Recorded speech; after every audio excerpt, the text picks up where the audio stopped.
I'd like to thank Dr. Merav Ozair for joining us today. Merav is a data scientist, a quant strategist, and a crypto blockchain expert. She earned her PhD from Stern Business School at NYU. She has more than 12 years of business and consulting experience in the field of trading and investing algorithms using macroeconomic and market microstructure factors.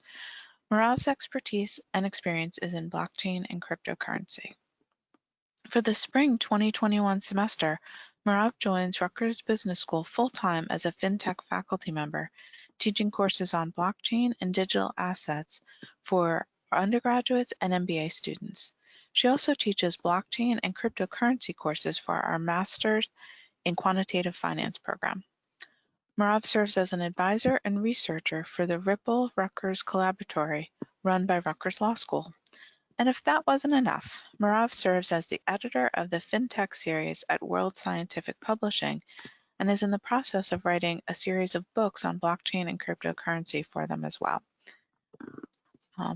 Please take it from here, Merav. Thank you. Thank you so much, Margaret, for your very kind words and lovely introduction. And good afternoon to everyone. And thank you all for joining me here during your lunchtime. I believe we have a very interesting and relevant topic to talk about today. But before we dive into that, I would like to ask you a couple of poll questions. So please be kind and answer these poll questions. And as we move along the lecture, you'll understand why I'm asking this couple of questions. So let's pull up our first poll question. And there we go, everybody. You can select either high, medium, or low or no concern to describe your level of concern in blockchain and your privacy. Right. Excellent. So we are getting some participants. They were not shy as you feared. So much for participating. So Without your participation, I can't do anything. I will have no results. well, I'm going to close the poll now that most of the folks have responded, and I'll share out the results. Okay. Can you see the results, Merav? Because if you can, I can read the percentages to you. No, I cannot see, but so please read it to me. Oh, all right. So we had our highest response rate came on C, low, Oh, at okay. 35%. Next was medium at 30%. High was 25%. And no concern at all was 10%. Okay, so that's good. I mean, you're not too so you are understanding maybe what blockchain is, but hopefully these numbers will change even better. So let's move on to our next one. It's the same question, but about security. So let's see what everybody has to say about this. Yeah, I mean, I guess that for privacy is a kind of in the low range, but let's see what's happening with security. Yeah, we'll give a few more seconds for everybody to weigh in because this is an important question. Yeah. And again, thank you so much for participating in the poll. Without your participations, I will not know exactly where we stand. Yeah. Thank you very much. I appreciate that. Sure. All right. I'm going to close that out now that most folks have got a chance and share these results. And I'm guessing that you probably can't see these either, so I'll read these out to you. You go ahead. Okay. So high and medium are tied for first place in these responses at 36% each. And then low, 18%, and no concern at all was 9%. Okay, so people are not so concerned about the privacy, but they are concerned about security. Okay, let's see if we will be able to change your mind a bit as we get along. Okay, so thank you so much, and I guess we can start now. Okay, those of you who are already working in the financial industry or are majoring in finance probably have heard that so often that cash is king. Well, cash might be a king, but it's a very sick king and it infects everyone who touches it. and in some cases may cause a very severe illness and sometimes even death. Yes, it sounds sensational, but why am I saying that? Well, the WHO, not the band, but the World Health Organization, has advised all people around the globe in March of this year to stop using cash, such as in banknotes and notes, and switch to contactless payments, meaning all your mobile app payments and credit cards and all of these contactless payments. And why did they advise that? Because back then, at that exact particular time, China and south of Korea started isolating and banknotes and disinfecting them before returning that back to the circulation. And as you remember, China and South Korea were the first where this coronavirus, this pandemic started. So you can understand that. And then after that, other countries follow suit. And I can tell that even the Fed, sometimes around the summer, started isolating and disinfecting banknotes. And in fact, they did that a little bit later because big banks like Chase, I believe, and Barclay already started disinfecting that, regardless of the Fed, but the Fed kind of like follows suit because of the major banks doing that. Now, we shouldn't be surprised. And why am I saying that? Because there have been a lot of research years way before this pandemic outburst that have shown that there are some that we have to be very careful when we charge our banknotes and coins and all of that. And this is just a few examples, really. There are so many, and I just picked up the ones that I think that are most interesting. This one is from just about 3 years ago by the Hong Kong University, and they show that 50% of all environmental bacteria can be found on banknotes. The same year we had something here in the US that shows that there are hundreds of species, macroeconomic species that can live for a long time on these banknotes. And this is like 25 years ago. I'm saying 25 years ago. I mean, that's a long time ago. And what they showed is that about 80% across all banknotes across the country have shown traces of cocaine. And that's another one from 2014 that shows that a lot of banknotes have all kinds of bacteria that can lead to very serious illnesses. And this one is just a week ago, as you can see, October 7th. That's really actually literally a week ago. And these are researchers from Australia that published a week ago in a journal, a medical journal, a international medical journal. They have investigated this particular pandemic, this particular coronavirus that causes the COVID-19. And what they showed is that the coronavirus can survive, can live for up to 28 days on all kinds of common surfaces, including banknotes, your mobile phone, any stainless steel, or etc. Now, it kind of like supports my, I've been maybe crazy. Some people have called me crazy that for the past 6 months or so, I've been disinfecting everything. I haven't been using cash regardless, even before COVID for many years, but I've definitely been disinfecting everything, my phone, the surfaces, the doorknobs. And I know that may sound like paranoia, but I think this research does support my craziness. Maybe I'm not that crazy. Well, the Dr. Lee, who have led remember I told you about the Hong Kong, the research, the first research that I showed you, he has recommended back then, I'm talking about 3-4 years ago, that we should disinfect routinely our banknotes, that we should wash our hands, and that we should move to contactless payments, meaning all kinds of mobile payments. Does that remind you something? Isn't that exactly what we're doing right now? Disinfecting banknotes, not washing our hands all the time, moving to contactless payments.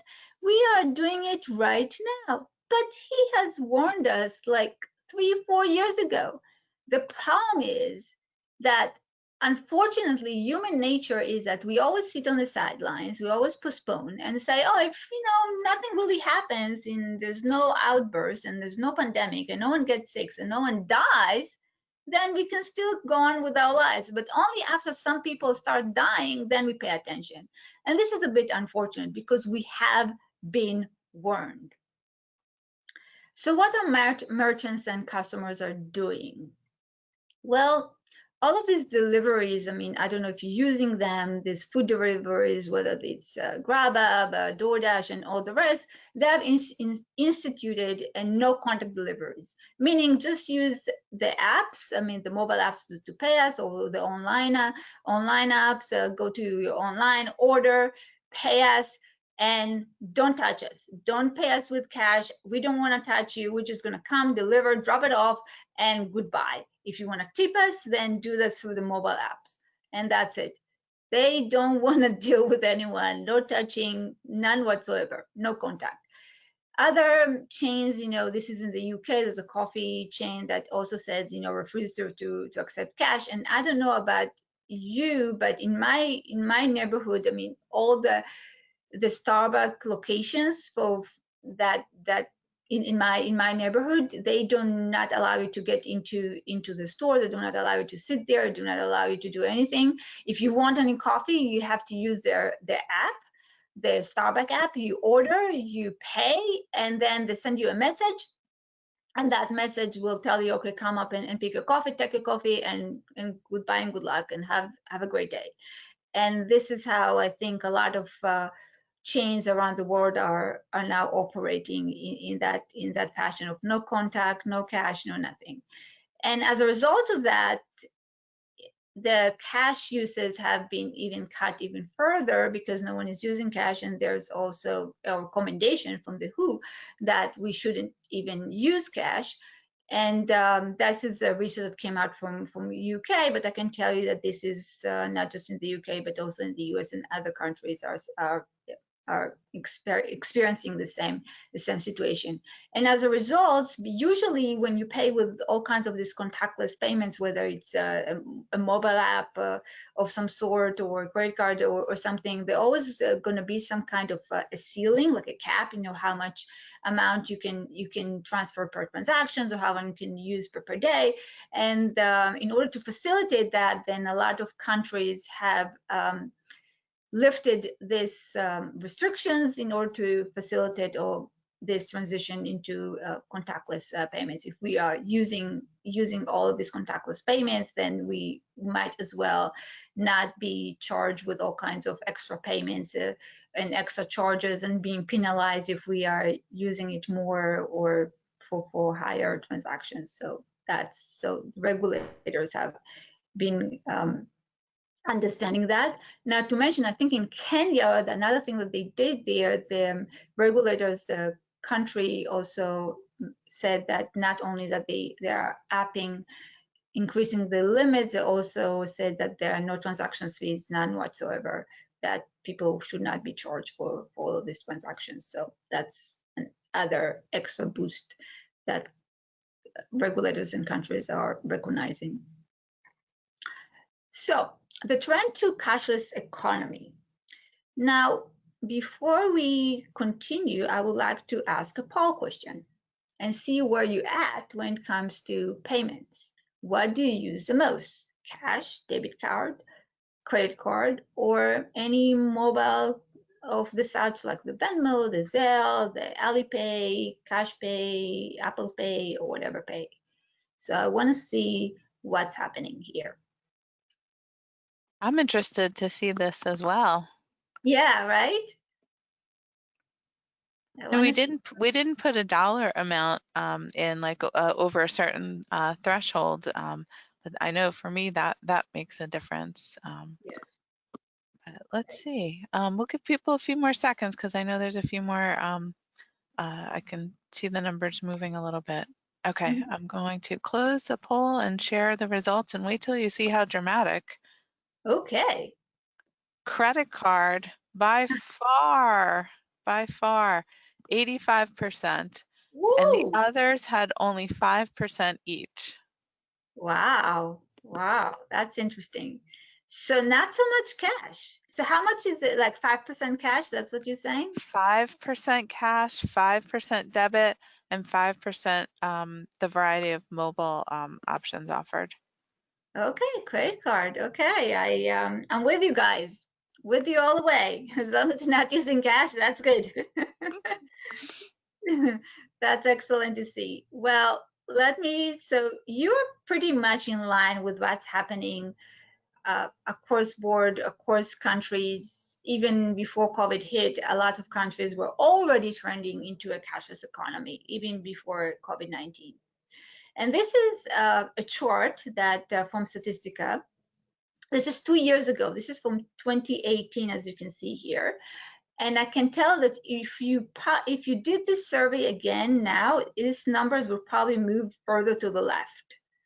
I can guarantee that that's what's happening. Mostly because of the pandemic. But this is really interesting to see that even 2 years ago, there was a trend into a cashless economy, especially in Asia. As you can see, Asian countries are very much into no cash and using a lot of in fact, if I did this poll in Asia or in China, there probably a lot of them are using Alipay and the such. That's my sense.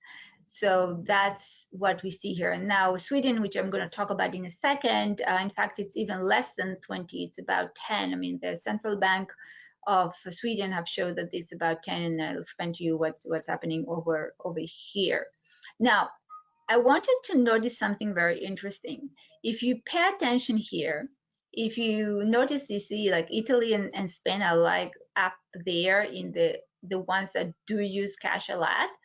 And I don't know if that kind of like rings something like if you remember the pandemic when it hit, these countries have suffered really very very severely. If you remember the Italy and Italy and then Spain, and part of it could be because of the use of cash. Part of it is there are other conditions that you come into play here. It's the culture, it's the way that the cities are structured. The cities are very condensed, they're very crowded, especially in Italy. So it's a combination of a lot of things, and cash, definitely the use of cash didn't help here. I'm quite certain, almost 100% certain that probably if you ask them again, if you do the survey again, Italy probably moved more to the left, probably they're using less cash today.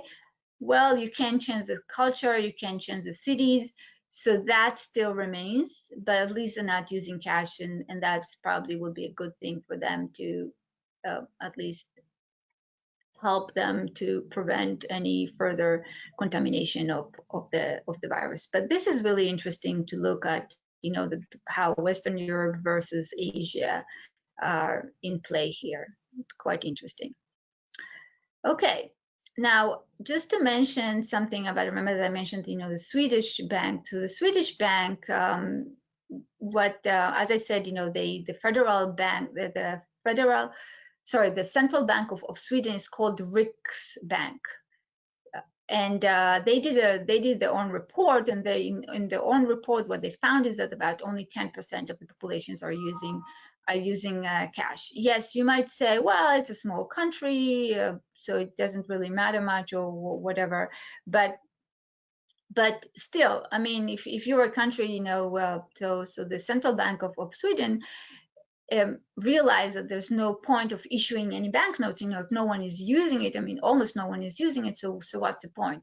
So since 2016, even before COVID or anything else, since they realized that the majority of the populations don't use cash and banknotes, so they decided to work on what it is called a digital currency, meaning central bank digital currency, or CBDC, and create an e-krona. They already launched it for testing as a pilot in early of this year as an e-krona, and in their goal is to basically that this e-krona will replace all the banknotes, replace cash completely. It's completely simulate all the activities that you're doing now with your bank or with your banknotes, whether it's deposit, withdrawal, payments, all kinds of payments and services, investing, you name it, so it's completely going to replace.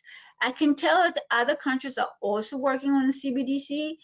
You can, I don't know if you know, but there's one by Canada, Singapore, Japan, also the US. There's a project called Digital Dollar that there are two experiments that are working in parallel on the digital dollar. One is with the Fed and MIT, and the other one is run by the Treasury Department. They're both working in parallel, and we'll see who's going to come up with a better result. I don't know how exactly it's going to pan out.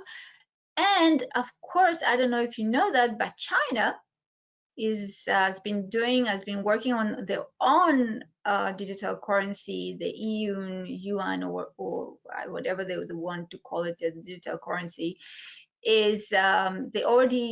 They started working on that in 2015, and they launched a pilot, and they already started testing it this year in several cities. And the target is that they're going to fully launch it in the Winter Olympic.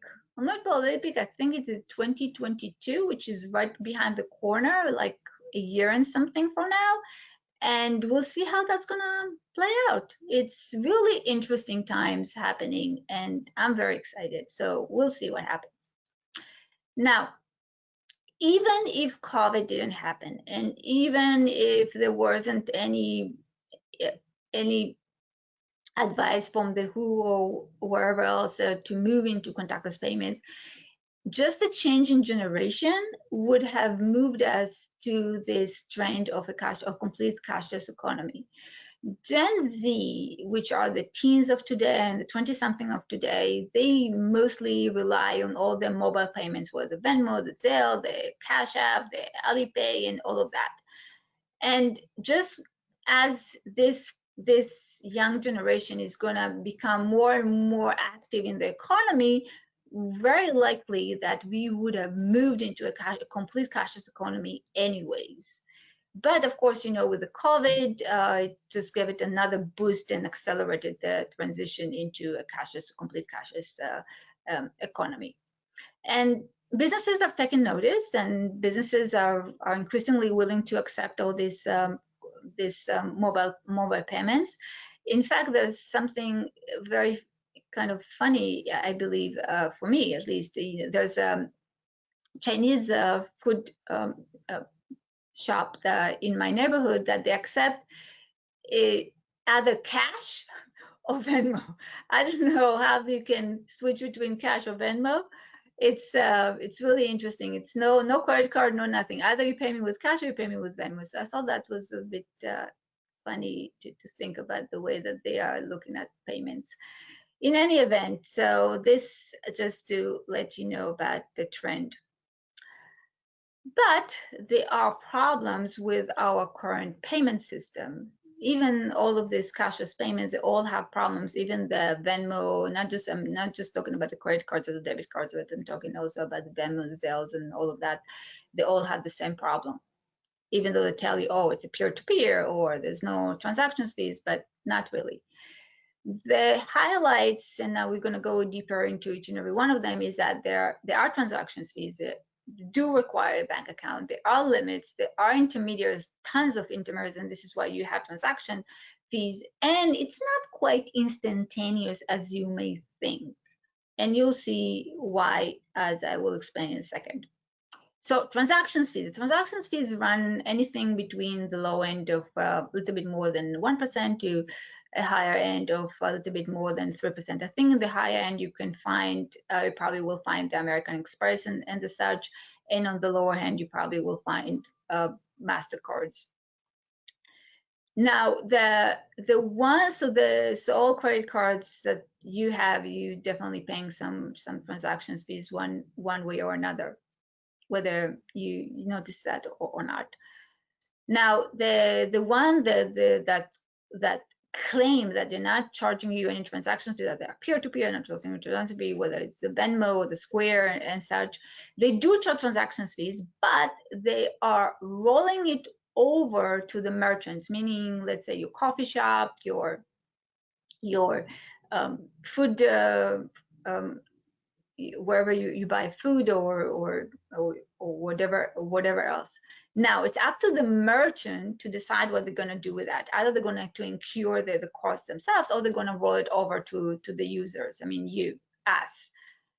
And so if, let's say, you usually buy coffee for $2, and suddenly when you pay with Venmo, then they charge you for $2.20, and now you understand why they're asking you for the extra 20 cents. So basically roll it over back to you. So someone is paying the transaction fees one way or another. It's not that it's free. So either the merchants is doing that, or it's rolling it back over to you, and you paying these transactions one way or another.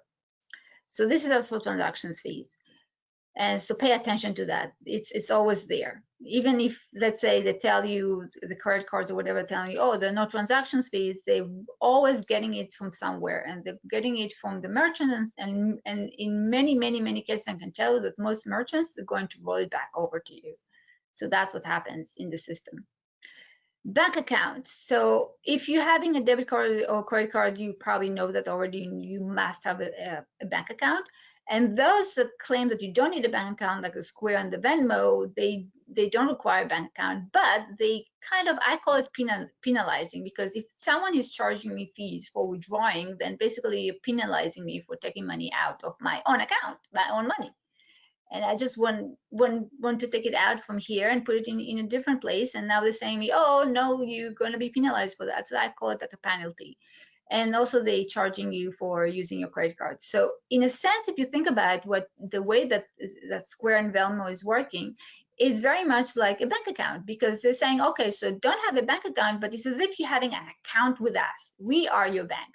And how do banks make money? I mean, when you deposit money in your bank account, as long as you still have money there, they're basically lending it over, and they're making an interest over you. So you're not benefiting from that, but this is how they make their money.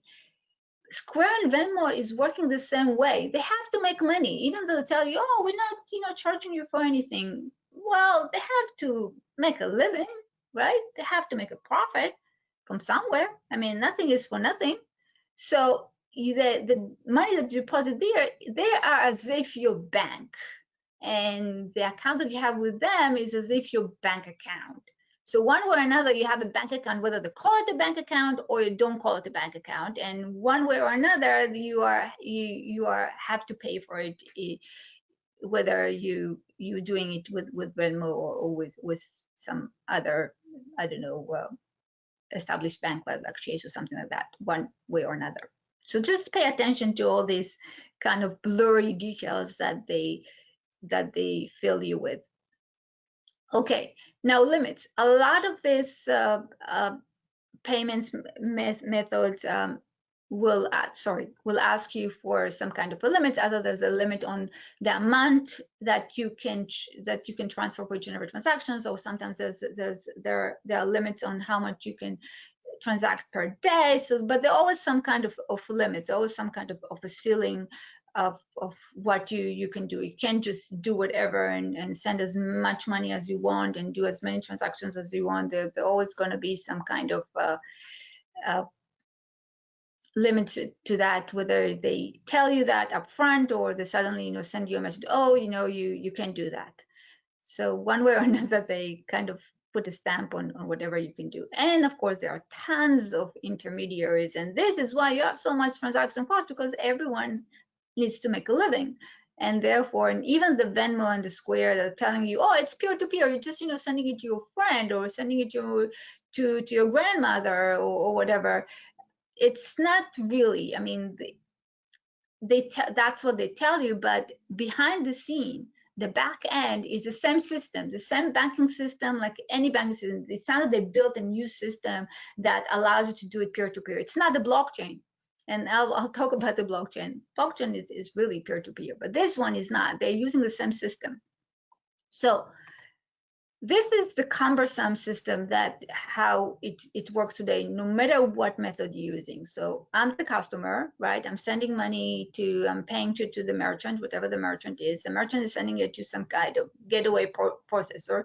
I mean, not the merchant itself, but it's all computerized, of course. Once it hits, the payment is sent to some gateway. The gateway is getting into this big network, web of network, and then looking for who is the issuing bank meaning my bank, the bank that is supposed to send the payments, and that goes to the merchant banks in order for the merchant to get that money, and then it is confirmed here, and then it is confirmed here. So it's all about all of this big scenario, and there's so many intermediaries that goes from one to another, and of course everyone needs to make a living, and everyone is taking a cut, and therefore they're charging you for all kinds of transaction costs.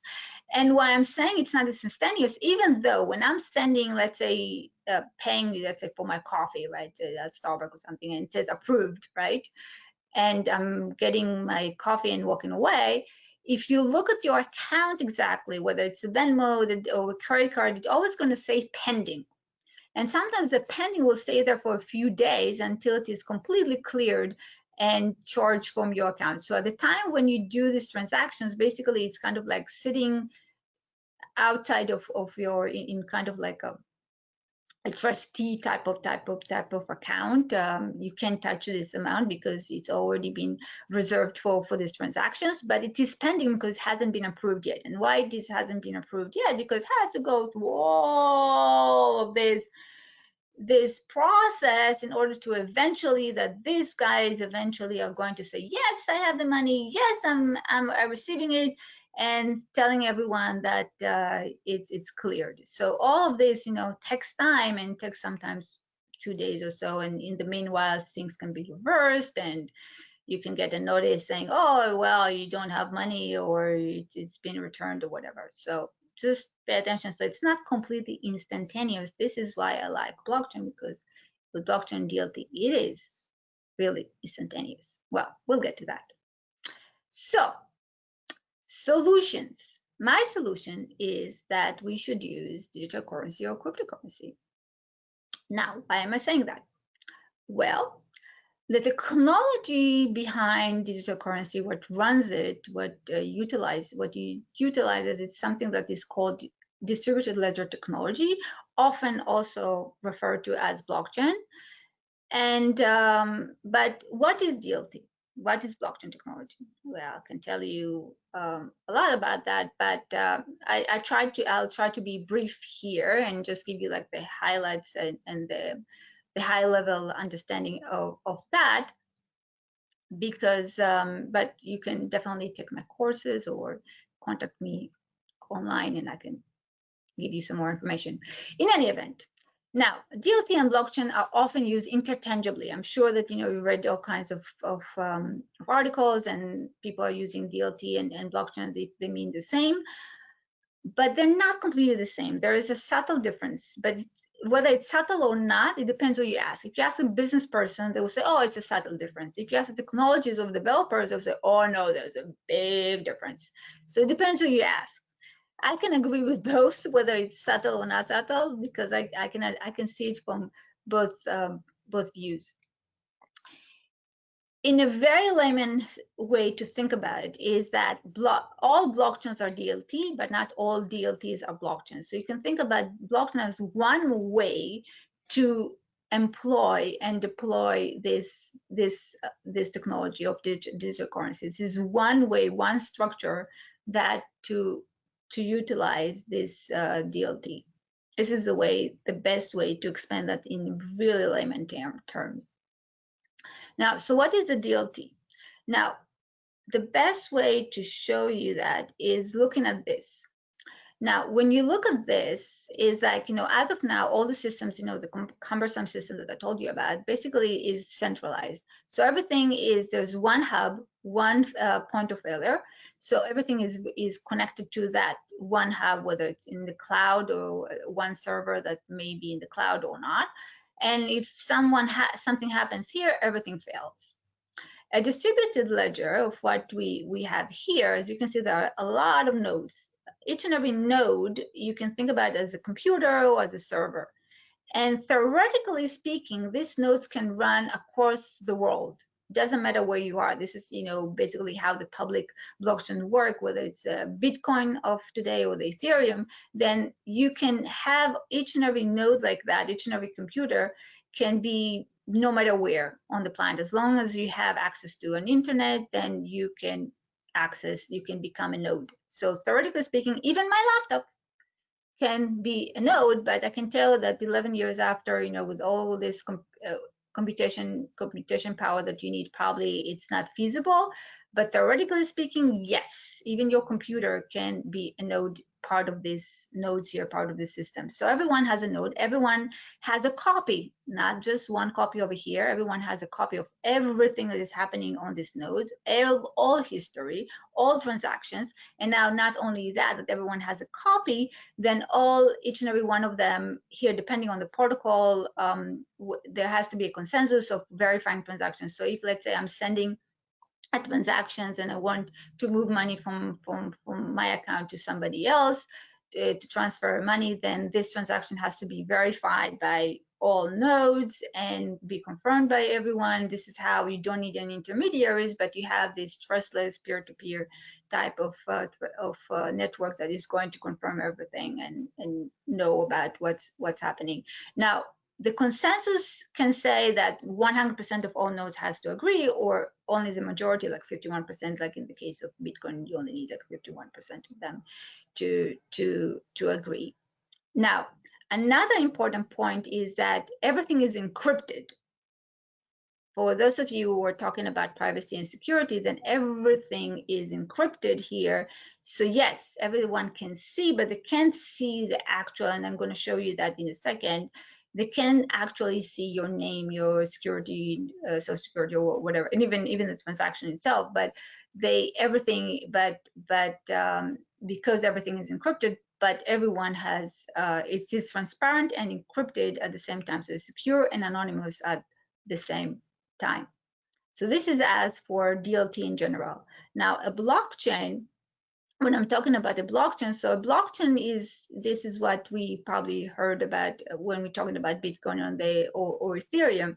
Now, because it is public, now remember that I forgot to mention, but a distributed ledger can either be permissioned or permissionless. It could be either private or public. Now, all blockchains, the ones that you probably heard about, I'm not talking about the permission, the private version of Ethereum that JP Morgan have created, the Quorum, but the Bitcoin, the Ethereum, and the other ones, the Cardano, etc., they're all public. Now, in order for that to be public, in order for that to be trustless, and making sure that nothing can be, and that cannot be forged, cannot be hacked, then the way it is created is that the network is basically a series of blocks that are going to be added one after the other, and the idea of each and every block depends on the one that is the previous one. So and this is how basically, if let's say you want to forge one block, then you basically have to go and forge all blocks that came beforehand. I can tell you that Bitcoin has been around for almost 11 years. Changing all these millions of blocks that came beforehand, that will take you a lot of computing power, and not only computing power, but a lot of money, like in the hundreds of millions of dollars if you want to ever do that. So it's basically impossible to forge anything, and this is the reason why it's created in that way. And another thing is that with the regular distributed ledger, if it's not a blockchain, then every transaction is verified and go through. Here it's with the block with the block structure, then there is the block is a collection of transactions. So the transactions will have, as long as the block hasn't been created, then this sort of transactions are waiting in the queue to be added to the block, and then the block is added to the chain, and this is how it works. But this is really like high level to give you the idea of how this works. So now the features of blockchain is that it is decentralized, could be centralized or decentralized, but for the most part, the blockchain is decentralized. It is immutable. Immutable meaning you cannot erase it, you cannot change it, you cannot do anything. With regular ledgers, if you think about it, whether it's a SQL type of ledger or an Excel spreadsheet, you can definitely change things. Here, no. Once it is confirmed, that's it. No returns, no going back. If you don't like this transaction, you have to redo it all over again. But that's and this is in order to really make sure that it's secure and safe, and no one can really change anything once it is confirmed. There's no central authority, as I showed you. It is trustless. It is really peer-to-peer. No intermediaries, so you don't need all the structures of banks, etc., because the nodes are basically your verifiers of all transactions. It is anonymous because it's encrypted and it's secure. Cross-border, meaning it doesn't matter where you are on the planet, you can transact and be part of the system or use the system even if you're not part of it. And it's definitely a true peer-to-peer system, not the Venmo, not the Square. This is a true peer-to-peer system, as I showed you here.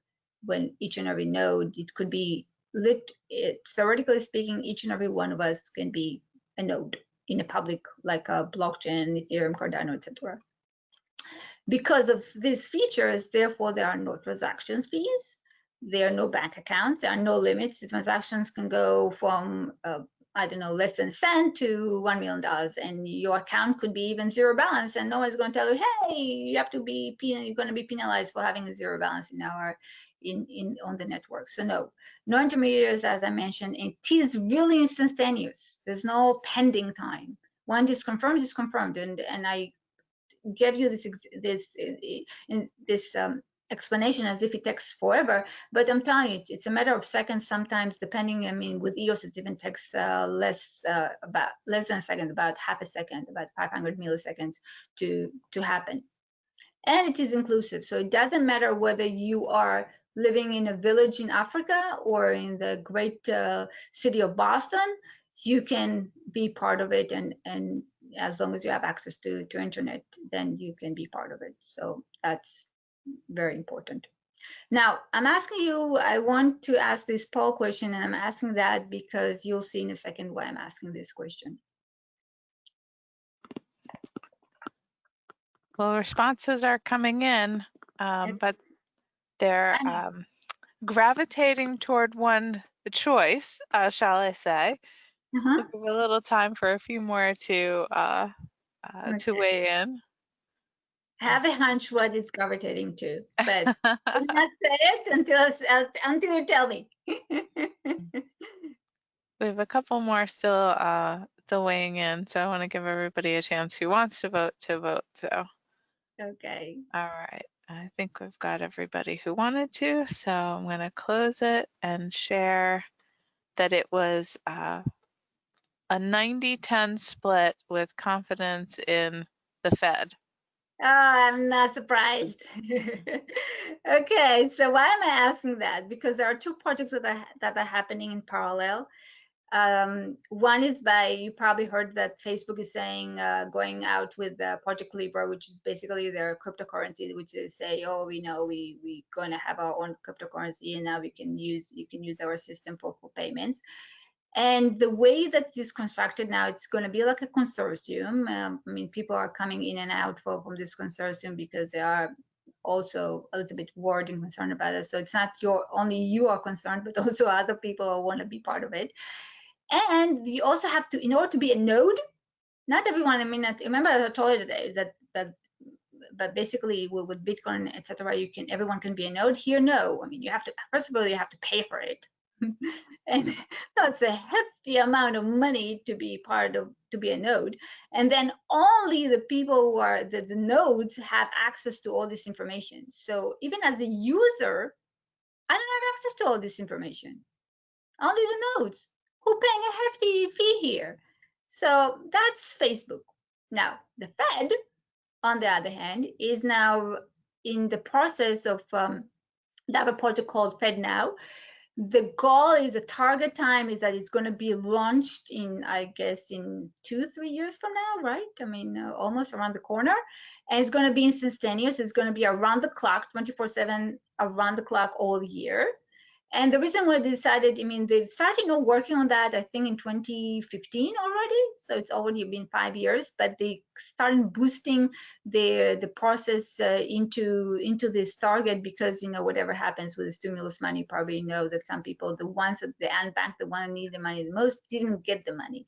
And this is why they're doing it. Now, why am I saying it relates to DLT? Because the way it's going to be constructed, right? Again, some kind of consortium, but in this case, it's going to be decentralized.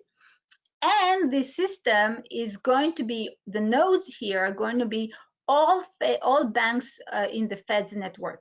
Now, when I'm talking about all banks, I'm not just talking about the JP Morgan, the Citibank, the big banks, but I'm talking about also the community banks, because in order to work as a community bank, you have to be a bank in the Fed network, because you need to get certified by them. So it's all banks. When we're talking about hundreds, if not thousands of banks that are going to be part of this network, who are going to verify and confirm, and they're all going to have the same rights. So it's not that it's going to be all in the hands of the big banks, and because we always have this concern that everything's going to be in their hands. Now, let me just show you quickly what I mean about security. And let me show you this. Yeah. So what do we see here? So what I mean is that, everything is encrypted. So this is, in fact, just to show you, this is Bitcoin. But if you think about it, even if it's going to be a Fed type of thing, so things are going to be encrypted, meaning that your address, this is your ID, it's like your bank account, is encrypted. No one is going to know that. And another that, this is your public key, and they're also going to have a private keys, which only you have, and only you going to send the signature to verify each and every transactions. Yes, they can see all of how many transactions you've done since the date was created, this account. They can see how much you transferred, how much you received, what is your balance. They can see all of the transactions. This is why it is fully transparent, that everyone can see all transactions. I mean, each and every transactions, the timestamp, where it was sent to, again, that's the address, how much was sent, etc. So all information is transparent and everything is known for everyone, but it is encrypted. So they don't exactly know who you are. They don't exactly know who you sent it to. All what they know is this encrypted type of address and a timestamp, but they don't know exactly, unless you really like chain analysis or some kind of expert data scientist or something like that, that you can trace it. But if not, then basically you have no way of knowing that. So just to give you like the highlights of what I mean by secure and encryption and everything. Okay, going back here, going back here, then yeah, so exciting times are coming. And I would like to ask these poll questions again and see if you have changed your mind a little bit after this lecture. Yeah, so everyone, if this question looks familiar, we did ask it at the beginning, but we want to see if any perspectives have changed as a result of what Merav shared with us. I hope so, a little bit. Well, let's see. So I'm going to give a few more seconds for a few people to weigh in. I can still see the numbers shifting a little bit. All right, I'm going to close it and share the results. The numbers have definitely changed. So medium level of concern, 30%, low level of concern, 45%, Good. High level at 15%, and no concern at 10%. Okay, so we moved more to the lower. So I managed to change your mind a little bit, and this is just in 40 minutes or so. Come to my classes or talk to me on the, you can contact me, and I hope I can convince you a little bit more. But we're getting there. That's good. So let's see what's about security, because I know security was a big issue. Okay, so let's see what everybody says about this one.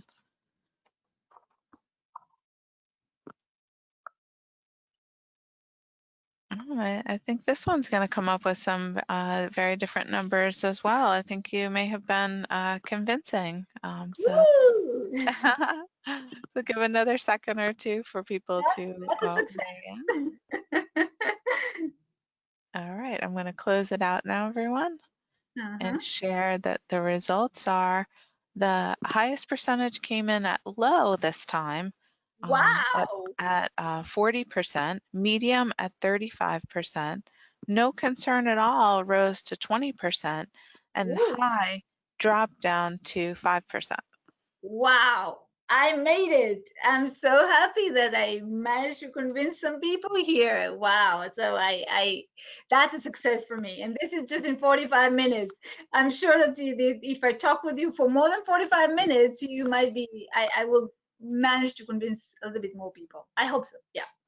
Okay. So any questions, and I'm open for questions now or after, or so go ahead. Well, we'll take a couple of questions now. So one of the first questions that came in referenced your point on the Australian study, Uh-huh. and was asking that about the UV connection to that, and indicated that that study was conducted with it in the dark, away from Right. UV. Now, I saw this come in at the time, and I've had a little bit of time to think about whether my money and my device are out in UV light very much, and they're not actually. Mhm. So what are your thoughts on that, Merav? Well, yeah, I mean, I can understand what you're saying here. I mean, that there have been, people that are saying, oh, you shouldn't worry too much about your banknotes, etc., and whether you should pay attention to that or not. I can see what you're saying here, but there are studies, other studies, not the Australian ones, but the other ones that didn't use a UV, and they are showing that there are traces of COVID that can stay maybe not 28 days, but they may stay maybe longer, less than that, maybe only 7 days or 5 days. My suggestion is just, stay away from it. I mean, regardless of whether you are using UV or not. But I can understand what you're saying. Yeah. Okay, so some of the more recent questions Mhm. that came in. Um, Here's one about it. Are there investment opportunities in this industry? Oh wow. Investment meaning investing in Bitcoin or investing in a blockchain project that is working on creating a digital currency. I mean, there are two way of investing, as you know. Why don't you address both? Take both. Okay, so there are a lot of interesting projects out there that are working, especially in the DeFi space. And I'm talking about the compliant DeFi space. I'm not talking about the hype that we heard about that's happening now on the Ethereum network, where there are a lot of unaudited projects that have been launched and went haywire. But I'm talking about the ones that are created by prominent institutions like the like the like Deutsche Bank and the Wisdom Tree and the State Street and etc. that will be in compliant, and they are very interesting. And there are a lot of other, there are projects like that startups are working with them to work on things like that. So this is in terms of investing in projects that are going to uh, deliver all kinds of projects on DLT. And in terms of investing, I mean, the question is, are you looking at Bitcoin, Ethereum, and all the crypto ones as investments? That's an interesting question. It depends. It depends on the utility and depends on the economic use case. As for Bitcoin, I'm not sure that there is a debate whether it's a store value or not a store value, but whether it's gonna pick up as a one payment like a Satoshi paper that came out back in 2008 and was saying that this Bitcoin will replace all coins, that will be the one that is going to rule around the cross border, then probably that's not going to happen. So, well, the way that I'm thinking about how to hold Bitcoin today is, if you have it, then probably that will be like a memorabilia. And if you value a memorabilia like your baseball cards, then maybe you should invest in that. But that's the way that I see it at the moment. But I can talk more about that offline. Sure. So here's a question. Will Fed now have a market risk? What do you mean by market risk, in the sense that it may go bust, or in the sense that there won't be any money, or in the sense? So this was not one of my questions. I know you're aware that I had a list of my Yeah, own questions coming yeah. in. But But I'm the trying to person, understand yeah, in if terms. our audience member who posed that wants to put any clarity in the Q&A, we can take a look at that. Okay, I mean, the way I'm thinking about market risk in terms, I don't think they're going to be a market risk, because the Fed, it's not that they're going to print money or anything like that. It's going to substitute whatever payments method you have today. So creating a market risk, I don't see it. I mean, unless you think that your payments method is going to create but you just have to think about it. You're replacing your payment methods with this payment method. And I think it's just gonna facilitate payments, and it's gonna make things much more secure, easier, instantaneous, and I think that the entire population is gonna benefit from that. So I don't really see a market risk in the sense of like printing money or something like that. That's what might be what the question was about, I So think. uh, he heard us and weighed in and said, would the value change from day to day? No, no, no, no, no. It's as if you're using your same dollar. I mean, is your dollar value changing? Is the volatility changes like significantly? We're not in Venezuela when we have hyperinflation. I don't think so. I mean, it's just a different payment methods. No, it's not. It's not going to change. No, I mean, it's just a payment method. I mean, your dollar is not value is not going to change because everyone is using it. No, no, no, no, no, no. This is not Venezuela. that's that's not where we headed here. All right. Well, we have reached the end of our time. So all of my long list of questions, we're going to have to get together over a coffee that we bought on the app and had delivered to the door of a Starbucks or something.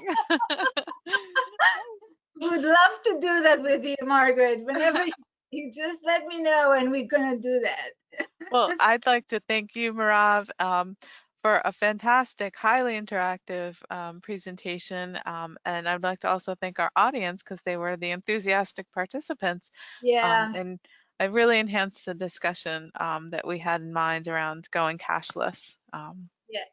Thank you I so want much for participating. Really, thank you so much for participating in the polls and asking questions. I really appreciate it. So thank you so much, and you can definitely try and connect me and ask more questions. All right. I just want to remind everyone before they head off today that our RBS Virtual Lunch and Learn series takes place on Wednesdays at noon Eastern. We hope it's easy to remember in the middle of the week and the middle of the day. For more information, you can always visit our webpage, business.rutgers.edu/alumni/lifelong-learning.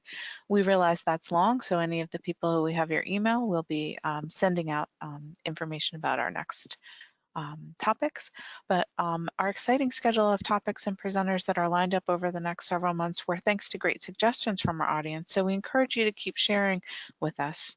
We want the series to continue to meet your needs, so please stay online for just a moment longer as today's webinar ends, because you'll immediately see a brief 3-question survey about today's events, and one of those questions is a free-form field to type in topics and/or speakers you'd like to see featured in our future webinars.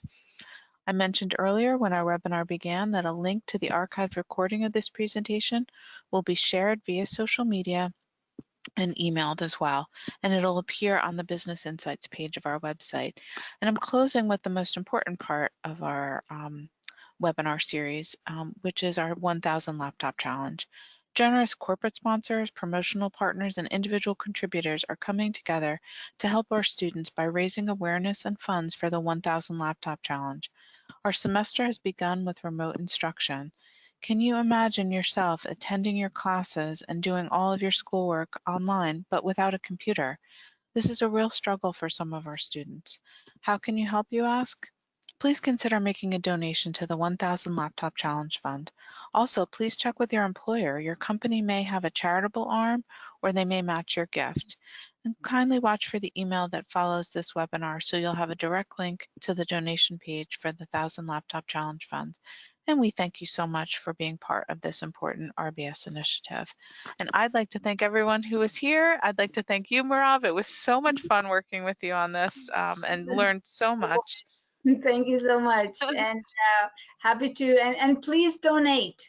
Please donate. We Yes, you see that firsthand, right? yeah, people need your our students need need your support. So please help. All right. Thank you. Take care. Bye-bye. Thank Bye, you. everyone. Bye everyone. Have a good lunch.